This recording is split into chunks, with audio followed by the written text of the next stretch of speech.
Notre page été, on continue notre voyage sur la route des écrivains. Pour ce deuxième épisode, Mehdi Weber et Patrice Cornili font sortir de l'ombre Amélie Bosquet, une écrivaine rouennaise du 19e siècle, proche de Gustave Flaubert. Son nom n'est pas resté gravé dans les mémoires, car comme beaucoup de femmes à l'époque, elle a dû écrire avec un pseudonyme masculin. Elle fut pourtant l'une des plumes les plus fidèles du monde ouvrier rouennais et une écrivaine féministe engagée.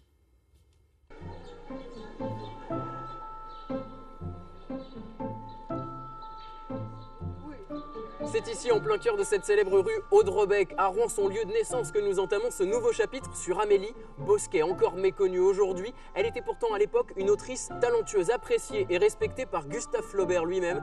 Je vous propose donc de découvrir l'histoire de cette femme écrivaine du 19e siècle.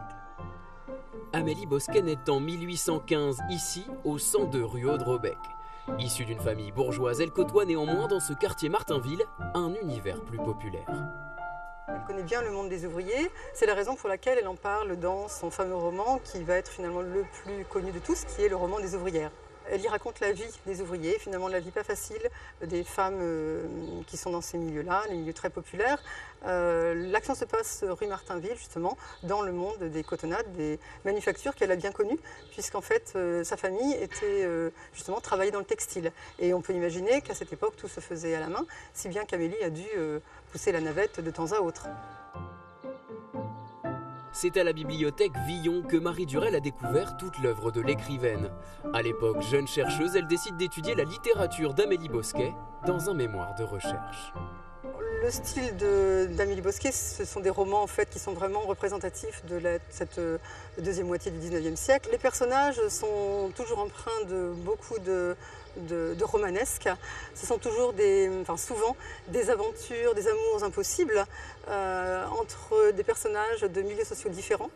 À l'époque, en fait, pour commencer à pouvoir exprimer ses idées, il fallait avoir un pseudonyme masculin, forcément. Donc elle signe les premiers romans sous le nom d'Émile Bosquet. Et puis après, elle finira par écrire sous le nom d'Amélie Bosquet. Dans la réserve de la bibliothèque, inaccessible pour le grand public, Marie Durel a même retrouvé une précieuse correspondance écrite de la main de Gustave Flaubert et qui témoigne de sa relation avec Amélie Bosquet. Gustave Flaubert avait vraiment une grande estime pour Amélie Bosquet. Il voyait en elle vraiment une véritable romancière. Il avait aussi un rôle de critique. C'était vraiment son mentor, en fait. Elle se référait vraiment à lui pour tous ses écrits. Persévérez. Il y a là-dedans des choses charmantes, exquises, et l'ensemble est puissant. Vous souvient-il l'endroit de notre première entrevue? Vous étiez charmante, à donner envie de vous croquer comme les gâteaux. En fait, cette espèce de jeu de séduction se trouve essentiellement dans ces lettres. On retrouve quelques phrases qui sont plutôt de l'ordre de la séduction. Je vous baise les mains puisque les convenances m'empêchent d'aller plus loin. Tout repose sur cette ambiguïté dans la mesure où il y a une relation un peu érotico-amoureuse, une relation épistolaire, une relation d'amitié, de franche camaraderie également, et puis cette communion culturelle, intellectuelle. Une communion qui se termine en 1869.